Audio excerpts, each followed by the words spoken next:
Hey guys, it's been a while. I wanted to check in with you all and just reflect on all the changes that have been taking place in our great, big, exciting new world in 2017. Today is the Million Women March, and I have to say it's gotten me a little depressed. Even though I have a pink phone, I still don't feel like that's enough to make me feel like a woman in this world today. I didn't want the pink phone, but it was the only color that they had, and it's actually called rose, I think. Anyway, my dog just walked into the room. It's just me and the dog and the cats right now. So, let's see. I don't even know what to say.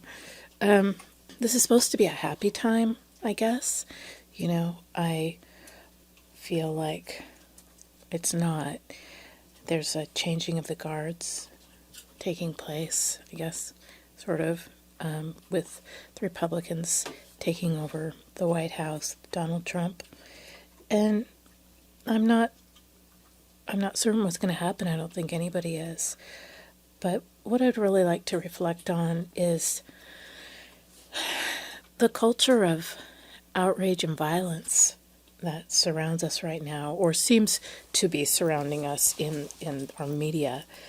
And if you're participating in culture right now, let's put it that way, it seems like there is a lot of violence and sort of the degradation of civility seems omnipresent.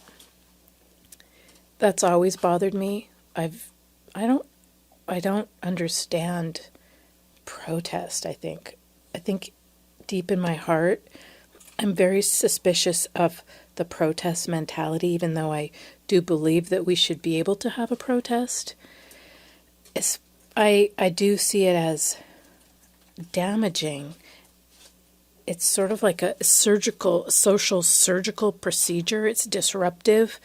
And, we wouldn't want to have a lifestyle of having surgery all the time, invasive surgery. And I think a culture that is constantly beset with invasive protests and violence is not a culture that is going to bring a lot of pleasure to a lot of people, I think. And it produces more fear. And when people are more fearful, they just don't function as well. That's why we have peacetime, and we have, we try and battle things out in ways that don't disrupt our social fabric. So I really take protesting very seriously, and I think my kind of squeamishness around the protest personality or the protest mentality, it might be somewhat natural. I don't think that it's unnatural, but I do think it's also natural to want to protest, but some people don't like it as much, and I definitely think I'm one of those people. And I think sensitive people, thoughtful people, just physiologically, some people, I believe, are more wired more sensitively. I think my Myers-Briggs test 20 years ago or something was like INFP. So it's like the most sensitive type person, although I don't even know if that test has much validity. But the point is that I think that it goes against the grain of a certain portion of our citizens. The citizens, I believe, are very important to our country, actually, to our world. I think that people who are sensitive and people who are thoughtful and trying to hold on to balance extremes, and I think that that's a skill, and some people excel at it, and I do believe that they bring a lot to our world. But right now, those voices seem to be losing the stage. Although I do notice online that the people who are trying to hold that, I call it holding the center, because I do believe we've all been kind of spun out through the centrifugal force of our culture spinning out of control and into these extreme positions. And for some reason, some people seem to stay or are not wanting to be spun out or are less likely to be spun out. I don't know. They're more resistant. I don't exactly know what it is, but some people don't want to be out there in those extreme positions. And I think I'm one of those people. And I hope that other people who feel the same way will listen to this podcast. You know, I believe Jordan Peterson is one of those people. And that's why I put him down as my hero in one of my I think it's my most watched podcast here, or my most listened to podcast. But it's very, very hard. I don't think it's easy to be in that position. You're not going to find yourself being readily embraced by all of these groups. So when you have these groups that everybody's sort of fanning out into, being spun out into, then the group has this huge, loud collective voice, right? And so they are heard, and you don't have to think your own thoughts, and you don't need to communicate your thoughts, because if you're in the group, then that voids the need to communicate, right? Because all the thoughts are communicated within the group. It's like a kind of like a Borg mentality. And I think that is definitely a place that we all can go into.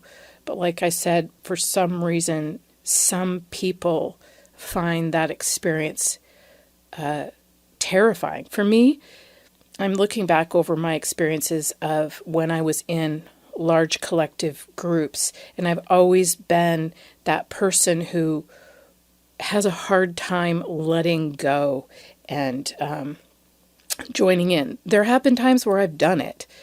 I'm going to say, let's see. Like, for instance, when in my younger years, when my family got into, I'd been raised Catholic, and we were just very, go to church on Sunday kind of Catholic people. And then there was a tragedy in my family, and my dad was killed, and my family got really into fundamentalist Christianity, which was sort of sweeping the nation in the mid-70s. And so those kind of churches kind of created that mentality of everybody sort of blending in, and there was a charismatic movement, right? So people would go to the churches, and they would all be like speaking in tongues, for instance, and that's kind of where, if you don't know what speaking in tongues is, you can Google it. It's not as weird as it seems. It's actually sort of like, I think it's just a phenomenon that what it does is it helps people get out of their own mind and kind of bond with the group around them. Because when you're speaking in tongues, it means that you have the gift of the Holy Spirit. And the idea is that you release yourself from your own personal thoughts, and you just start going, ah, la, la, la, la, la, la, la, la, la, yeah, yeah, yeah, yeah, and all this sort of thing. And I remember at some of these little churches, this one little church my family went to, me and my brother, who was 7 years older than me, and my brother was 5 years older than me, and then another brother was in his 14 or something years older than me, 17 years older, and his wife. We all went to this church, and everybody was like one by one. Some people were getting the gift of the Spirit, because what you do is you go up the top of the, kind of go up to the pulpit, and then everybody would lay their hands on you so that you could receive the gift of the Spirit. And the idea was that you would just start speaking in tongues, and that would mean that you got the gift of the Spirit. Well, when I was there, I was 11. My brother, who was 7 years older, was 18, right? And I remember I kind of just let go, because being 11 and whatever, I don't know why, I just did it. And so I just sort of was like singing and chanting in this sort of free associative gibberish, I guess. I hope I'm not going to offend anybody who does speak in tongues. For me, at this point, maybe it is the Spirit, but I think it actually is sort of like, I think the Spirit could be like your feeling state that you just sort of let come out, and you don't have to attach thoughts and reason to it. So I don't want to step on anybody's toes. But anyway, so I wound up having that experience. So every time I went back to the church, when we'd be singing the songs, and then we go into this, at the end of the songs, we'd go into this prolonged period of chanting in the spirit together. So everybody would be like raising their hands over their head and waving their hands back and forth in the air, and their eyes closed, and would be just speaking in tongues together. And my brother, who was 18 when I got the gift of the Holy Spirit, I remember he was very depressed when we left church that day, because he felt there was something wrong with him because he couldn't get the gift of the Spirit. And I remember at the time thinking, well, I don't really have it, whatever it is, but I'm kind of just doing this thing. And I was sort of able to play along and do it. I think he maybe ultimately got it. I don't know if he did or not, but he did end up he's still very much a fundamentalist, whereas I ended up kind of leaving the fundamentalist religion not too long after I got the gift of the Spirit. So maybe a couple years later. But anyway, the point I was trying to make was that when people are in collective groups, it's a very powerful experience, and the urge is to let go of your own thoughts, to join with others. I think that's a really deep human need. But as I got older, I started to have more conflict with what I was really giving up when I did that. And I noticed I did end up going on to a Bible college for 2 years right out of high school, and there everybody spoke in the Spirit, and it was a big deal. And I was losing my faith in that kind of religion about before I even went to the school, but that terrified me. So I went to the school anyway to see if I could hold on to what I was losing. And I eventually had to admit that I couldn't. I felt that it was a conflict for me, that it was too much. There was too much that I couldn't fully buy into.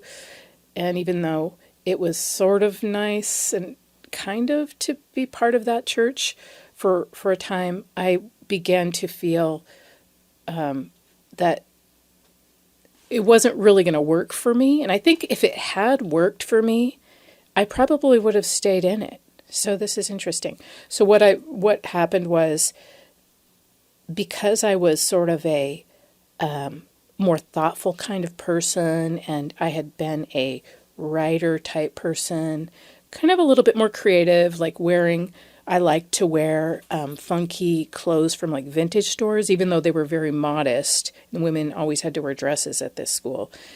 Because I didn't wear clothes at that time in the 80s, you needed to really look like just very conservative. That was the style of dress. And so to dress in a kind of more bohemian manner was considered sinful.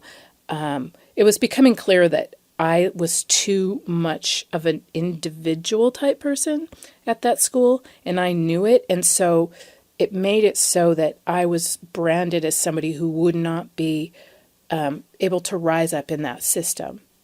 And meaning, like, I wasn't going to be somebody that the elders would tell the young men who were going to be, starting new churches. They would not consider me wife material, because I sent out a signal that I wasn't going to be able to fully embrace that mold. And I think there are plenty of women who were there who they didn't have that conflict at all. And that's fine. They were fine. They didn't feel that being what the school wanted and valued, they didn't seem to perceive that as a compromise to who they were. But somehow I did. And so I think in a way I got out of that setting because it was a compromise.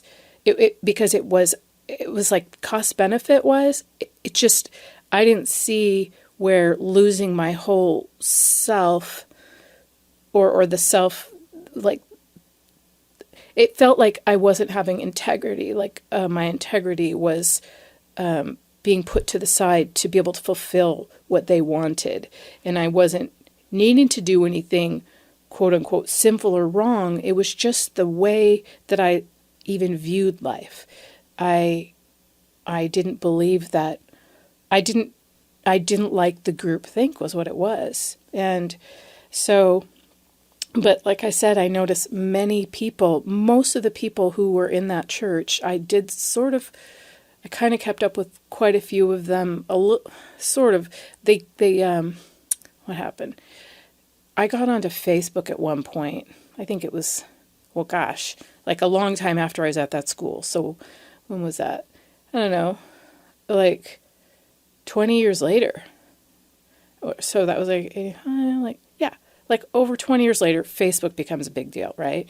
And so all these people, everybody, when Facebook first became a big deal, everybody was contacting people from their past. And so all the people from that school, not all, but many, were in contact with me, and they were all connecting with each other. And seriously, they were all still in those kinds of churches. I tried to find other people when I first left that church through a group called Fundamentalists Anonymous. And really, there was one other person who came to the group, and I had to go meet in like some furniture stores in some suburb somewhere close to near where I lived. And it was very difficult to find people who had left that religion. And I found that disconcerting. So, of course, I was in there again, a feeling of like, I'm on the outside here. And so it's kind of ironic that now I feel the urge to, in the last number of years, I feel like very protective of Christianity, not the Christianity of the fundamentalists, but I feel protective of Christianity in general, as how I kind of believed it myself before the church kind of told me how I was supposed to believe it. But I think that's because the culture was so full of Christianity before. So I was that, the person who was, I guess, repelled from that groupthink. So sometimes I think, maybe some people are just bound to be the counterbalance in their society. It doesn't mean that they are bad people, but maybe there's some evolutionary purpose to some people not falling into groupthink, even though it feels like, it feels like, my God, why hast thou forsaken me, or something. You feel like it's a feeling of living like a forsaken life, like you are living a forsaken life when you decide not to be in groupthink. And I tried. Anyway, right now I feel like our culture's really going through that, and that's why I'm talking about this. Is just the march today, the Women's March in my city, and everybody. All the women are going, all the people I know, who I love the people. I know a lot of liberal people. I was always consider myself liberal and am a classical liberal, I do believe.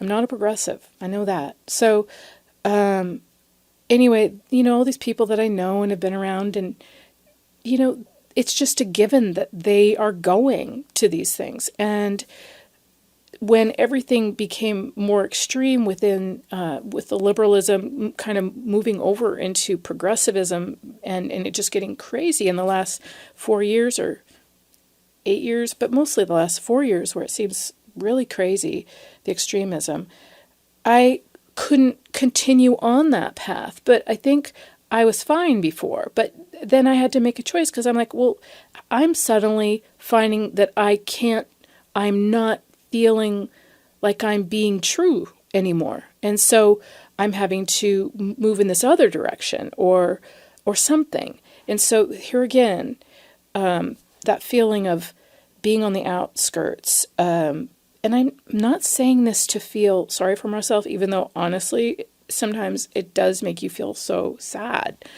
But it's just, I'm trying to figure it out. And I wonder if other people have this experience, because I always come back to finding sort of solace in the idea that I'm not that unusual. I mean, I may be sort of unusual, like given like 1 in 100 people this many or this way. But as far as like all of humankind and how things work, there are always a chunk of people who are this kind of way. And that kind of helps me to go, well, there's, for some reason, some people are like that, So I'm trying to see the silver lining in being somebody who, can't just move into that groupthink experience. Other times, So if you look around, after I'd gone through that fundamentalist experience and got out, and it was so bad, and everybody told me I was going to hell, and I didn't have any friends for 3 years, and it was just a devastating experience to not feel like I was trying to be honest with myself, and I would look at other people and think, well, how can you not question these things that I'm questioning? This was like when I was 20. And at that time, I just thought, what's wrong?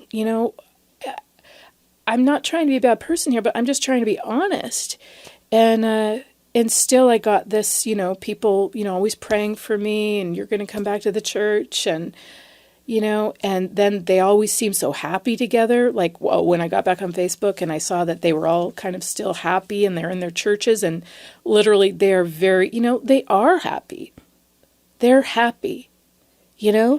That's the thing. I think part of you wants to believe all these people who are going to these events and they're in the groupthink and the herd, you want to think, oh, they're not that happy or fulfilled. But the reality is I think they're pretty happy and pretty fulfilled. If I could be happy and fulfilled doing that, I would, but I can't. So it's I tried. Like, I was going to say, I did try. So after I left the fundamentalist stuff, then I went to school. To a number of years later, I finally got myself into the university, and then when I graduated, I began to really question. When I was in school, I noticed, I'm attracted to writer type people. I've always been a writer. So at the school, I was, a writer. So I really, and a reader. And so I was reading about, the tradition of the individual. And so all great books and novels and all this, they're all about the struggling individual. And it was really perfect for somebody like me to read about that and to read about society and the struggle. So being a writer was like, I found my people as a writer. Like, you were supposed to be honest. And, it was a gift if you had that honesty as a writer. And I was rewarded for that. But then I started seeing how that the artist community kind of also created they could lose their reason too. So it wasn't just like, I believe that a writer should do that. But sometimes I would see their people, there was like a kind of like the suburbs of the creative community, or there'd be like the creative people doing the work, and then there's a suburbs around it of the people who kind of like the vibe of the creative vibe. And so they would oftentimes be creative, hippie type, alternative type people, but they weren't necessarily practicing an art. But those people are kind of like what I see now with like everybody in culture being like, everybody's a creative type, creative sort, and they all see themselves as individuals, but they're not really, because they still think in groupthink. So it's confusing. So anyway, but I noticed that when I was in the creative world around writers and artists, I noticed that they also had an ethos that kind of bound them together, that kept them from their facing kind of just life honestly. And I started to see that as like something that I wanted to get beyond. So I thought, I'm just going to be a normal person. I'm not going to be, I'm not even going to be in a creative community, because I don't want, I don't know, I started to suspect that maybe I was trying to say I was a creative person, the same reason why I had maybe believed in God. I thought it made me feel special.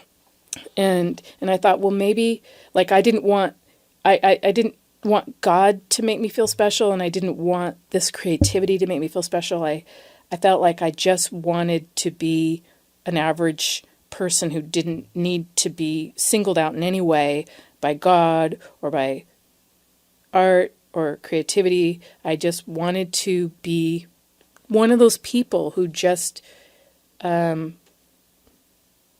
goes along with the crowd, I guess. I at that time, I thought that it was a choice, and that I had made the false choice, and that it was like hubris, and that I was arrogant. So I thought that my way of being was possibly linked to a bad thing.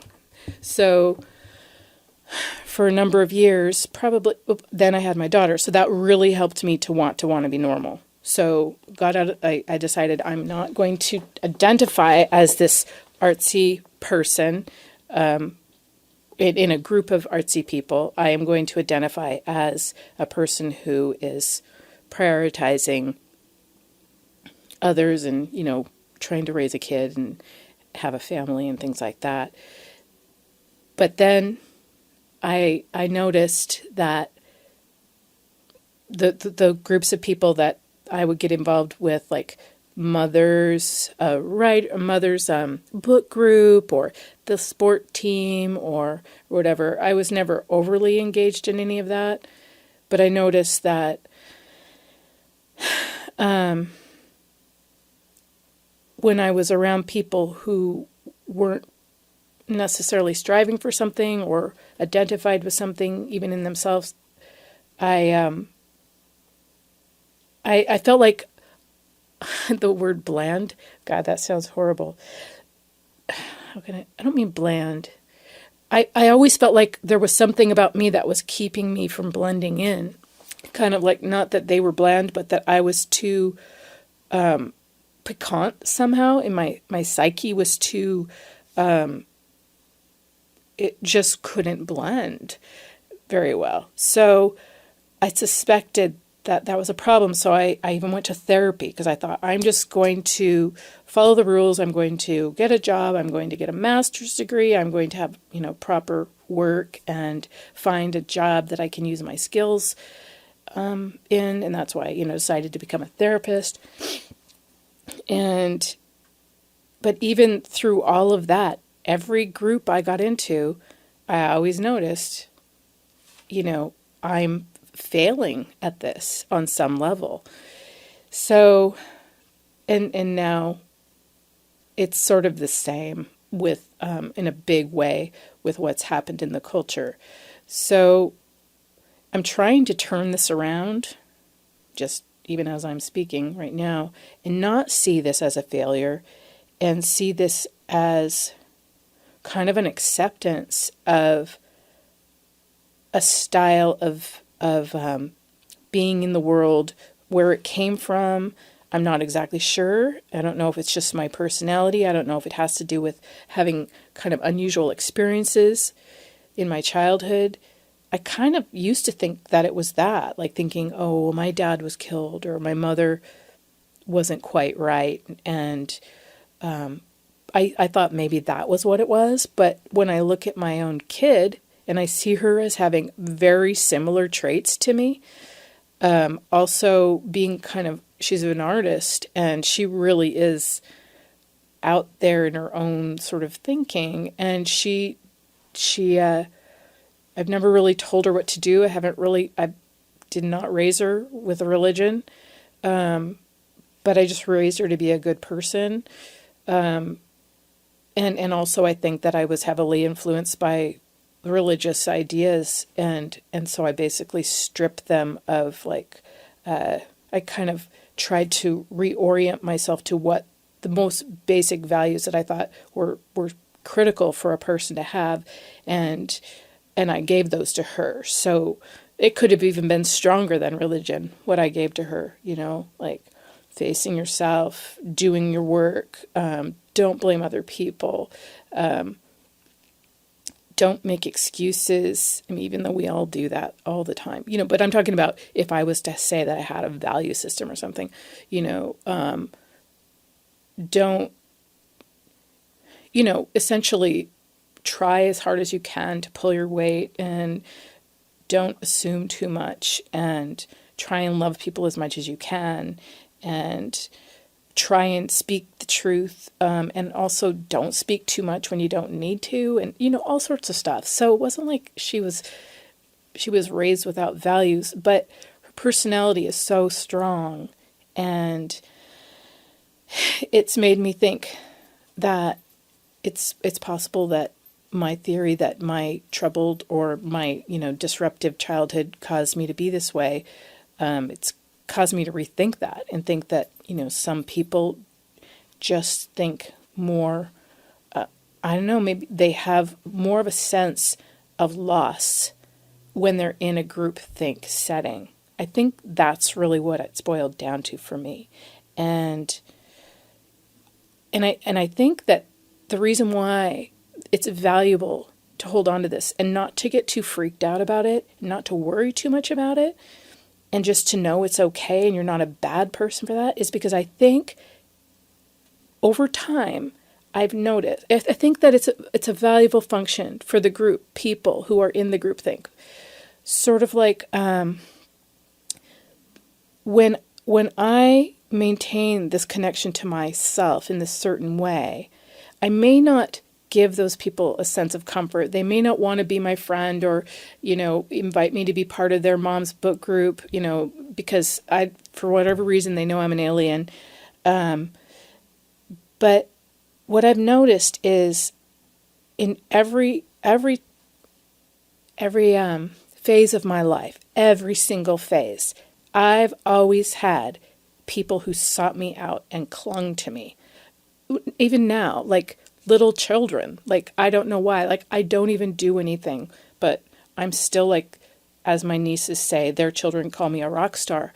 And I think it's so funny because everybody looks like they're all parts of these groups and these collectives, but yet people will reserve this special little extra love for me, which is funny because I don't feel that extra special love when I'm away from everybody. I just feel like, well, I'm not part of these different groups fully. But what happens is it's almost like they need a respite from their group. And so what they'll do is they'll see me and they'll be like, I'm not threatening to them. I don't challenge their group. I'm respectful of what they're doing. I never do that.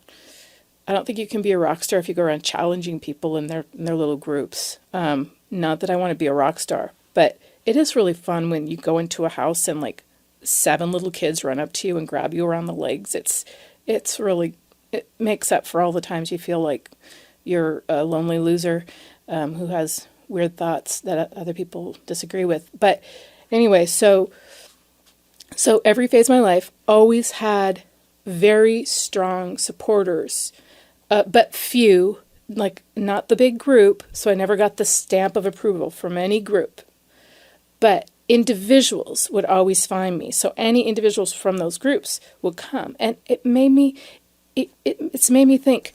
Some people still want to be individuals, but they don't have the capacity for whatever reason. It's hard to live. Obviously, it's very hard to live this, right? If you're one of these people, you just know. I don't have to explain this to you. So it's not the greatest position to be in all the time, but this is really helping me. I'm hoping it'll help you. It's good to be reminded of this.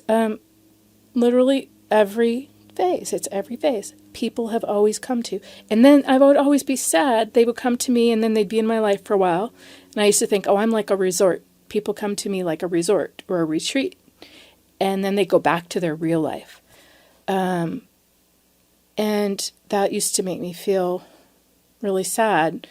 But now I'm trying to have more compassion for that because I think, well, people do need to get away from their lives and they need to recharge and they need a different perspective, or they need to go someplace where they can experience themselves outside of the context of their life that is so that holds them in too tightly sometimes. And sometimes I think, well, maybe that's what people like me, or maybe like you, who always who just can't get rid of our own personal thoughts for the sake of being fully embraced by a group. Maybe that's our function. Maybe we're keeping the individuals within these groups from becoming complete, I don't know, robots or something. I don't know. It's just a thought. It just came to me. So I'm going to try and remember that. And also that's kind of what I do as a therapist, right? So people come into me as a therapist and they are free in that moment, in the frame, because in therapy we call it the therapeutic frame, and that means that it's a contained space where they can explore and think about their feelings. And sometimes it's not really a selfish thing to do, and I think therapy can get a bad rap. It's just a selfish thing to do. But the kind of therapy that I practice is, I guess I am trying to give people a chance to maintain contact. Maybe some will venture into closer contact with a more authentic part of themselves. And I think it's the individuals that keep us sane in society. But it's funny because the individuals are kind of always on the brink of feeling insane because they don't get the validation from society, always. And I think our society used to have a lot more reverence for the individual, and that is under attack right now. And so, let's see, what time is it? Oh my goodness, I gotta get ready. I do need to meet somebody. But yeah.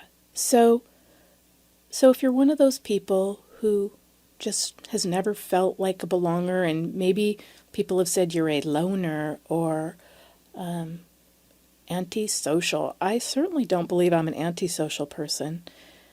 I don't see why somebody like me is antisocial when I go around and I see people in groups and I don't see them necessarily even taking the time to listen to other people. They're just together believing the same thing, or thinking they're believing the same thing, or appearing like they are. I don't know.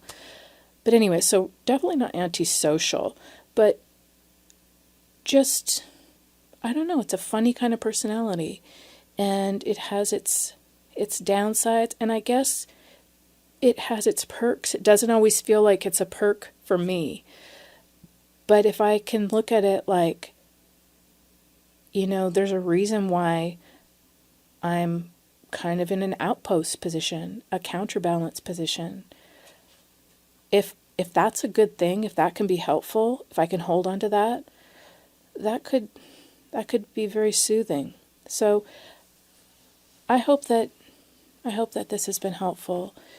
I don't know if anybody's out there. I put a podcast out, I think about a week and a half ago, or maybe 2 weeks, I don't know. But it's called Mona Lisa Smile, and I didn't hear from anybody, and I thought, well, maybe all the people who commented, they went away. So if you, and obviously that was sort of alarming to me, even though it shouldn't be, but, I thought, well, that's sort of funny, strange. So if I offended anybody, please let me know. I'm very sorry, and